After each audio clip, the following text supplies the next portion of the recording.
قسما بالله رب العالمين ما ارتضينا غير دين الله دين فهو دين الحق دين الأنبياء إنه الإسلام نور وضياء. هذا الدر وهذه الكلم بمديح الهادي تنتظم ضاءت بالمختار ظلم وحلا في مولده النغم. Assalamu alaikum warahmatullahi wabarakatuh, and welcome to the second interview of On Finding Me on the ITV networks.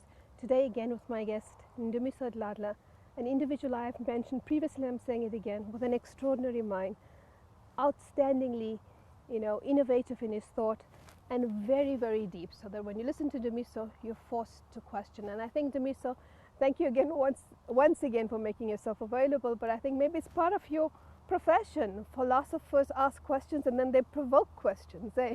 Right. I would hope so, certainly. So, okay, so when we ended in the previous interview, you said that you were fortunate enough to always live amongst and study with individuals who are already engaging in these discussions, and one of your mentors is Professor Ramose. I mean, that's also an incredible mind. Yes. But how do we take this tradition forward?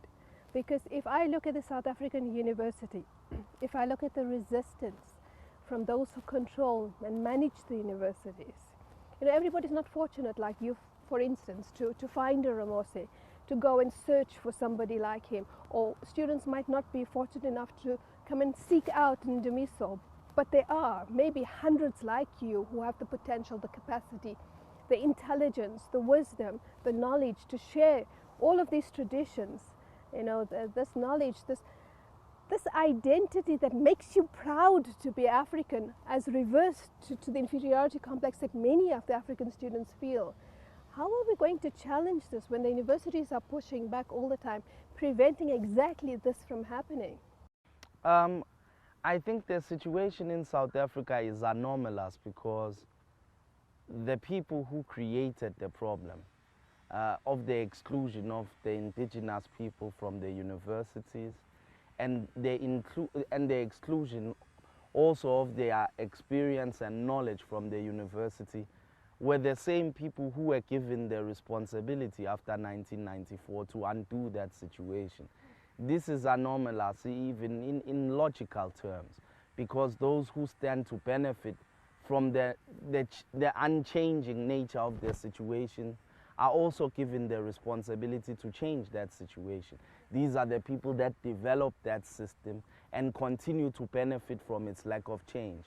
So I think this was an error. I don't know whether we call it optimism or neglect, but I think that there was supposed to be a much more hands-on approach to the universities and to their change. I think a principle such as academic freedom in certain ideological hands can be abused, just as the freedom of expression or the freedom of the press. It has to be limited and subjected to the interests of the indigenous people. I think it's a freedom which is not the freedom of the people, but the freedom of the few to exploit the many. So in many other African countries, perhaps they were lucky not to have inherited infrastructure in terms of universities in a similar way to us, which were founded by other people and run by them to the exclusion of the people of the land. So many of these countries developed new universities at independence, which were undergirded by a very strong emphasis on African nationalism. Is this what we see in the rest of Africa, for instance? That's right. So we see the Ibadan School of History, we see the University of Dar es Salaam, the University of Makerere, which were all exceptional centers that produced really remarkable African intellectuals as well as work, highly original reinterpretations of history, of philosophy, of literature, So that kind of intellectual activity, we have no precedent of it in South Africa. What we've had is just the inclusion of the children of the conquered people on the master's table, made to reproduce the same kind of colonial mimesis that was going on before. There was never really a rupture to reconsider the very disciplines themselves in light of liberation. That is the liberation of the university itself following from the liberation of society, which we would argue is still unliberated to date, you know. So is there a solution for us as South Africans? I mean, you know, we were having a discussion recently, and from the many forms of transformation, one of them that's proposed is a radical transformation before you can get to transformation as decolonization. And I mean, radical transformation eventually, or in most instances, has meant violence before you can actually get to that point where you can start again and imagine this new humanism.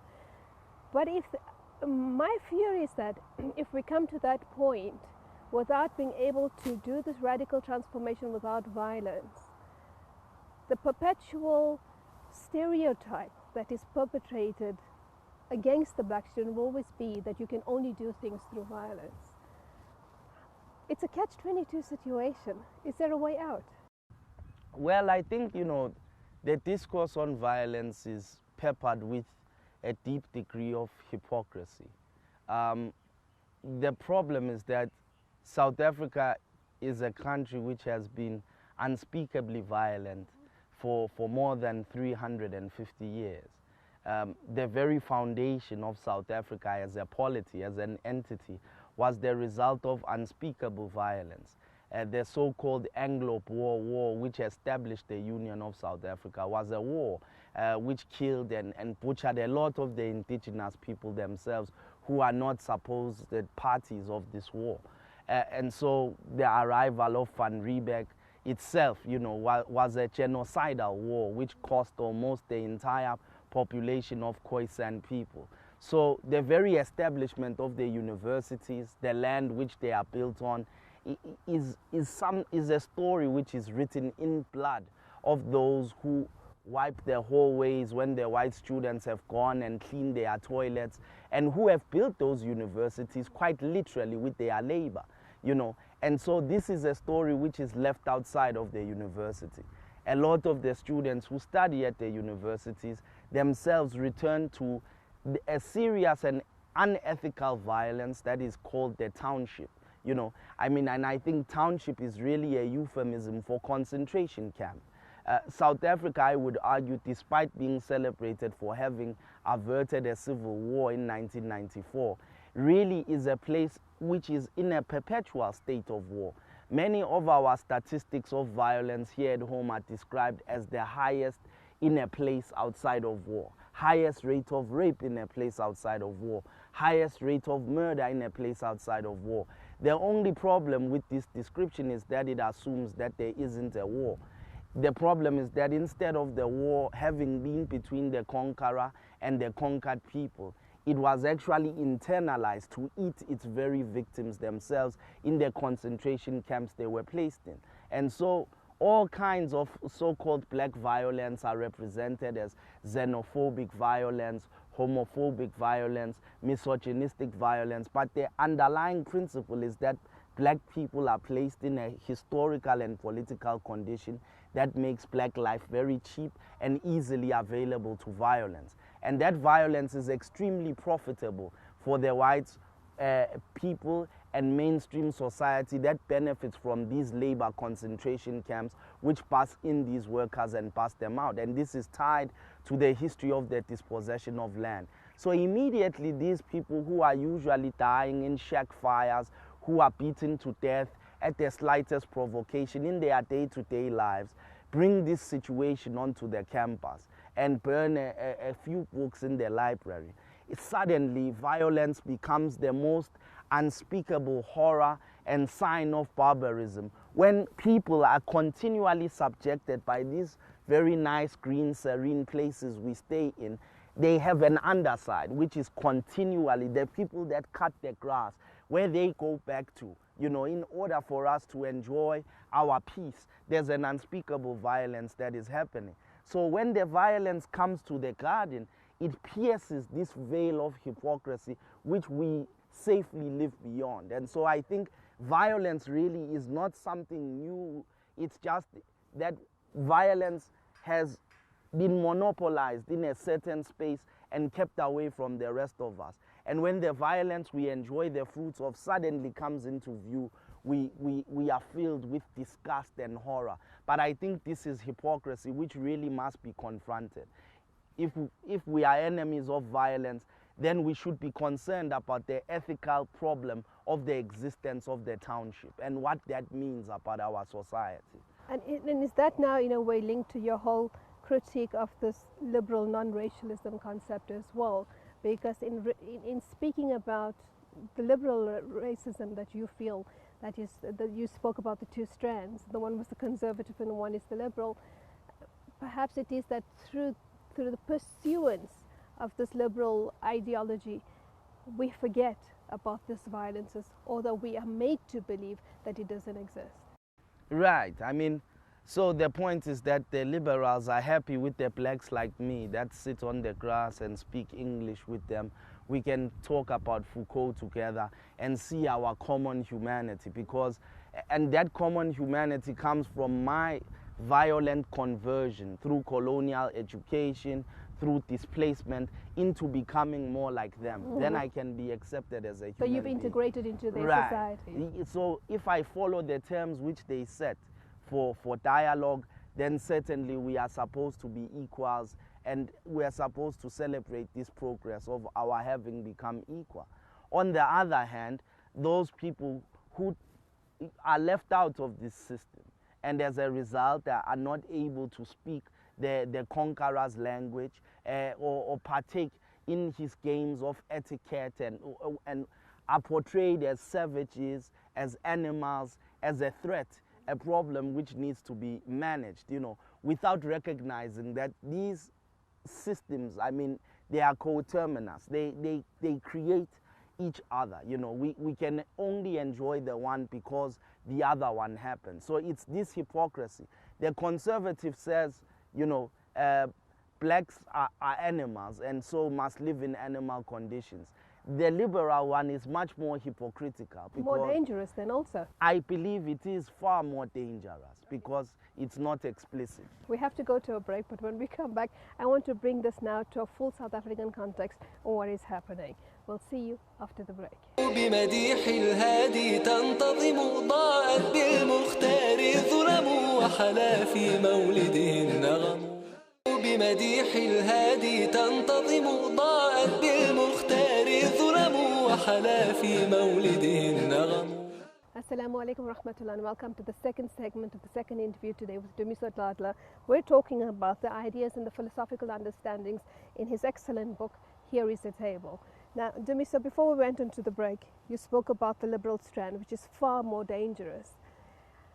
Perhaps you can then explain to us, is it within this kind of framework that we find the black elite of South Africa, who are supposed to represent, who are supposed to come from a tradition of consciousness, who should be aware of these things that you're speaking about, of the township as a concentration camp, of the entrapments of violence, that you can enjoy the peace because you're keeping that particular violence at bay. People who should know this, but who now represent in a way, who are fronted this black image, but are creating more harm. Every day when money is stolen from the coffers, it is a cost to the black individual who's particularly living in that township. It takes away from the rise in inflation. You have opportunities in terms of lost education. I mean, the reluctance of the government to allow for no fees education. Those are things, these are costs that black people are still paying. But the conversation, again, exactly as it has been perpetuated, blacks are barbaric, they are non-human, they are violent, they do not have capacity. The other one that's perpetuated is black people can't rule. And what we see playing out then in the government is exactly this, and people are saying, but didn't we tell you? How do you address this? Well, I think, this is a manifestation of a historical problem. If you want to study the history of the Congress movement itself, I would argue that it isn't necessarily the representation of an African tradition in politics to begin with, or in ethics, And so, as I say, whereas in many places, these problems of the universities, of the epistemological paradigms, which would rule over the society were part of the political program. In South Africa, we don't really have a kind of equivalent thing happening with the movement that saw the end of the day. For instance, people don't understand that the Congress, the ANC, can be described as a civil rights movement rather than a liberation movement. And this is a conclusion which was reached by other African countries as well. When the ANC was asked to leave Mozambique, and Samora Machel made a deal with Botha to get them out in order to have peace in Mozambique. One of his generals made the point that the reason why they can't afford to let Mozambicans die is because these guys are not a liberation movement. They never questioned the right of the Boers, of whites in general, to lord over the state as such, as it was. What they wanted was just for blacks to receive rights, to participate in that system. So they wanted a place at the table. Exactly. So this corruption that you are speaking of, because this system is inherently corrupt, I'm opposed to the making of a distinction between these kinds of corruption, because we must understand really South Africa itself, in its very foundation, as a corrupt nation, which is built on land which is stolen, which develops a history of one group of people who have access to amenities at the expense of others who provide labor. This is a historically corrupt situation for at least 400 years. Now, the objective of the civil rights movement was to gain access to a share of this corrupt activity. The alternative was flattening this very order and succeeding and beginning a completely new state, beginning with questioning the very territory, the provinces, and their representation. The name South Africa itself was, for the Congress, never something which was problematic. And yet, if you look at the idea of South Africa historically, South Africa is a white man's country. Even grand apartheid was about the decitizenization of blacks. Blacks were, by the height of apartheid, no longer South African citizens. They were citizens of their homelands. South Africa itself, by definition, was a white man's country.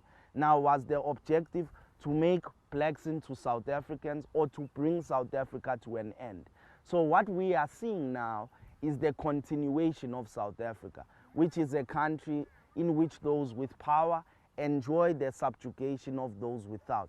It's just that a few of our brothers and sisters have been admitted onto this table. But the objective is really, something quite different. So, this is how I understand the problem. So some of the students who are discussing this whole notion of transformation and decolonization are struggling with certain understandings. For example, they feel that, reimagining institutional culture, for example, every time they want to change something, they are told, but this is tradition. So for example, if there's a song, and I'm thinking right now about our national anthem, do we then just add in a few black verses, from black languages, and then say it's transformation? I mean, what would be your response? For example, even to these house students, they have their house mandates and their house cultures or whatever. So do we just, add a little black and stir, and then it's new? Or what would be your vision or your understanding if we look at through the thoughts of Sobukwe and Biko? Exactly that. What we did have is an addition of black and stir. And Biko predicted this, He in the 70s famously said that if the Boers want to maintain apartheid, they simply need to admit a few blacks into their ranks. And this will ensure that it lasts for far longer, because they can claim to be changing the system while subduing those who are left out and leaving them with the hope that they can somehow also be included in the system eventually. And strangely enough, this is exactly what has come to pass. As far as the approach to this situation, I think that the black consciousness approach remains pertinent. So, for instance, we reached the conclusion earlier this year as black philosophers that it was necessary for us to stop seeking this inclusion in the Philosophical Society of South Africa, which is a white philosophy society which for many years continued a white philosophical program, even supporting the apartheid state. Many of the members of the white philosophical community of South Africa were actually agents of the Boers who were ousting people as communists, and there's a very long and sordid history of these institutions as they've participated in the erection and maintenance of white supremacy. So the idea that we need to be included and somehow this would change is something that we came to reject. And we undertook as black philosophers and people outside of the discipline of philosophy involved in the theoretical aspects of the various disciplines to found a new society, which we call the Azanian Philosophical Society, which begins at the root by questioning the very ethical tenability of South Africa itself and recognizing this as a philosophical problem, that South Africa poses an ethical problem itself and is something which thought should be directed against. The objective should be towards the ending of South Africa, because South Africa has existed for far too long. So, but that ending does not necessarily mean a genocidal ending. It can be a better ending, isn't it? It's right. how we imagine it, how we envision it. Right. Look, if one understands that race, for instance, despite its pretensions to biology, is really the description of ideas, So, as I said, whites are a relation. It's a relationship. What needs to be brought to end is a relationship. It is possible, theoretically, for this relationship to come to an end without violence. Human history is unfortunately peppered with a resistance to the ending of unethical situations by dialogue.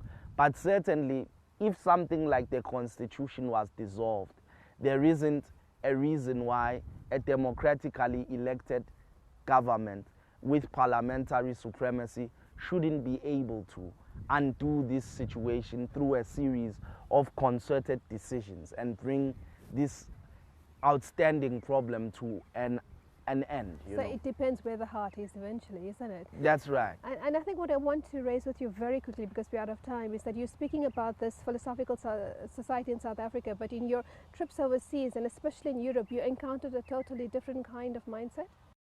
Yes, I mean, white South Africans, can really be described as having a commitment to ignorance. It isn't simply our philosophy that they do not know and have no interest in knowing, even despite pronouncing themselves to be experts in Ubuntu, without any command of the Bantu languages or cultures. But it's precisely outstanding to me that after 400 years of presence on the land, generally they don't speak any of our languages. This can only happen through a very concerted effort, and yet it isn't necessary that it be so. There is no such thing as a white brain which cannot understand the African languages. This is a relationship of power, and certainly it is curious to see the possibility of engaging in a dialogical format with peoples from around the world if they take the injunction seriously. And you saw that in Germany? I was surprised, to attend a philosophy conference with Europeans who were teaching much of the work which we are fighting to get included in the South African curriculum, and who were speaking many of the languages South African whites would have us believe it is impossible for them to acquire, while at the same time sending their children to Deutsch Schule to study the very German of these people, Yeah, so it's a huge hypocrisy, I think, and a double standard in academia. And it's something that we need to continue fighting, and so for that we need you and more of the youth and the young minds to come forward, to write more books, to open up and to engage with the people in the society of South Africa, to show them that, we don't only have potential, but we're very capable. So we're at the end, and I want to say thank you very much. Thank you for doing this and for always sharing your ideas and your thoughts. No, it's my pleasure. It's my pleasure, and thank you for having me. في أمان الله والسلام عليكم ورحمة الله. دين الحق دين الأنبياء إنه الإسلام نور وضياء قسما بالله رب العالمين ما ارتضينا غير دين الله دين فهو دين الحق دين الأنبياء إنه الإسلام نور وضياء هذا الدر وهذه الكلم بمديح الهادي تنتظم ضاءت بالمختار